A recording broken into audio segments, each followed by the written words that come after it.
How to identify an abuser before the abuse starts. This topic is very important. Listen, there are different kinds of abuse. So when abuse comes to mind, some persons streamline it to just physical abuse. Hey, until somebody slap you, kick you, kill you, that's what you see as abuse. No, that's just physical abuse. You have emotional abuse, you have financial abuse, you have verbal abuse. There are different kinds of abuse. It doesn't have to be physical for me to know that this is an abuse. So how to identify an abuser? Number one, disrespect to others. Mark this. They insult people easily.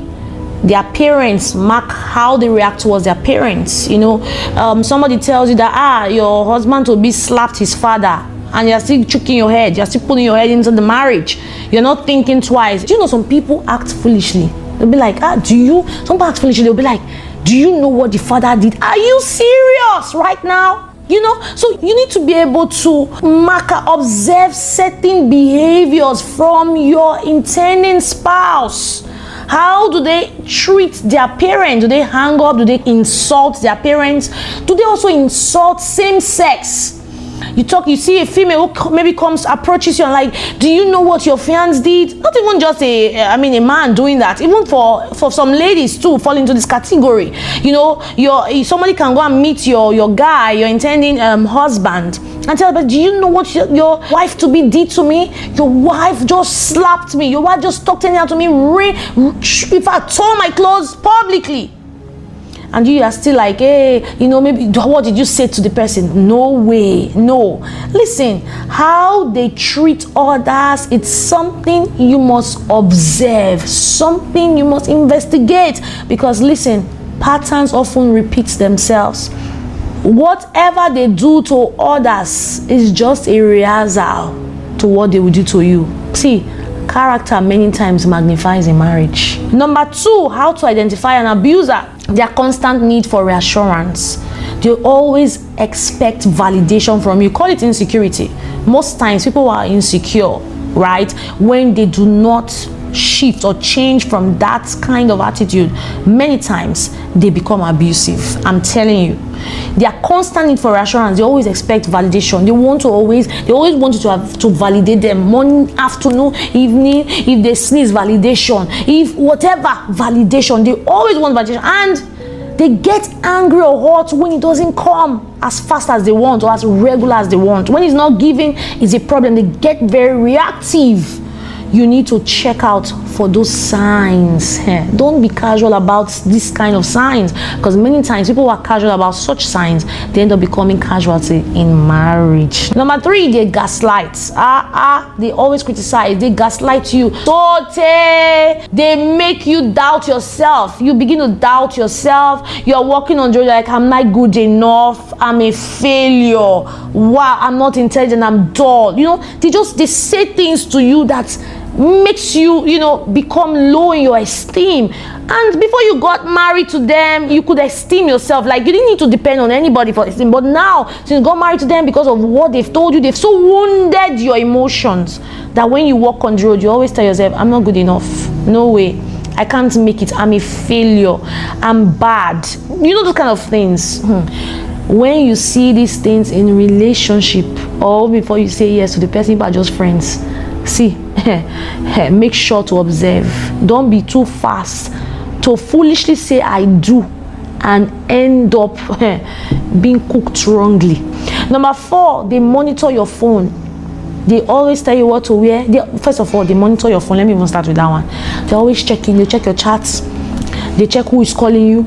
They check where are you going to. They monitor your life. Their job is bigger than security camera, surveillance camera. They are all. I don't even know you. Sometimes I wonder how they even do it. How they have time. They have time for such things.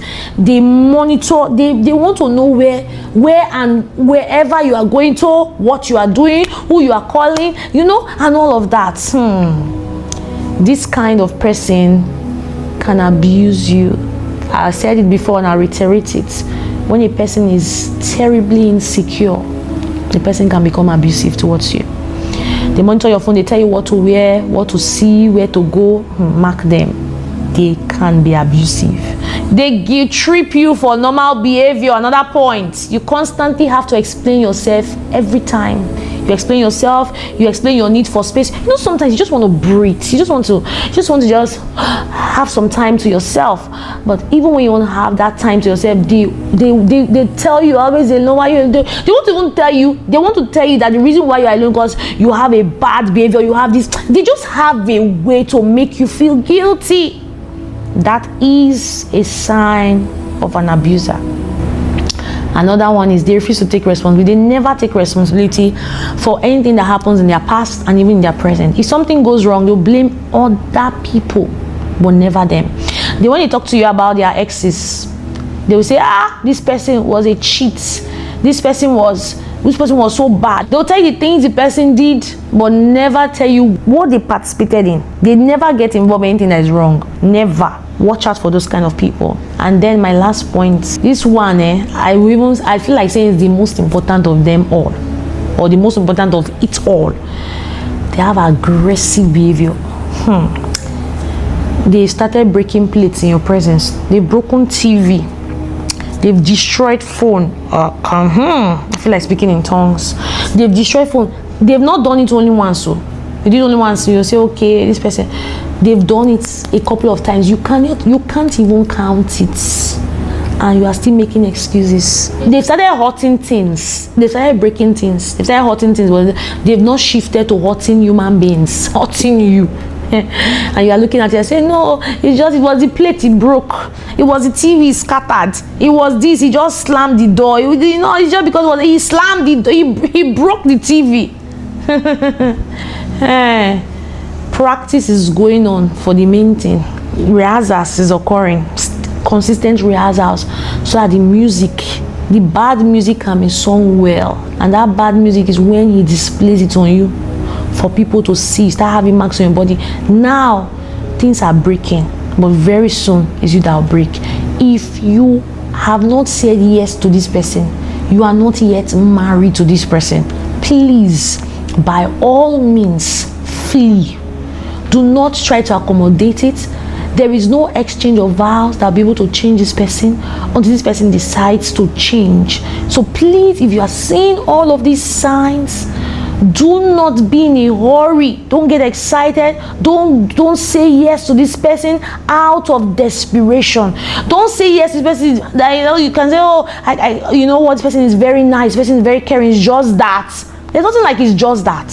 You're going to say yes to someone you're going to live the rest of your life with. You don't want to get married and to look like you are being sentenced to a life imprisonment. You need to be careful. And listen, if you are already married, don't stay in a toxic environment. It's toxic. Get help. Look for a counselor. Look for a mentor. Look for your pastor to report to. Act fast. Tell your pastor, your mentor, that counselor that see what is going on in my marriage. Please be open. Don't go and die in secrecy. Open up to that counselor. Tell the person that please, I need help and all of that, and the person will be able to help you through. The person will invite your spouse, talk to the person. When you see that you have done, or pray for the person, but please pray from a distance. Don't stay in that toxic environment. Separate yourself for a while and speak to a counselor. When the counselor has done and talked and advised you guys, and the person is not willing to change, please, by all means, do not stay in a marriage that will kill you. Your destiny is too precious to die in a toxic environment.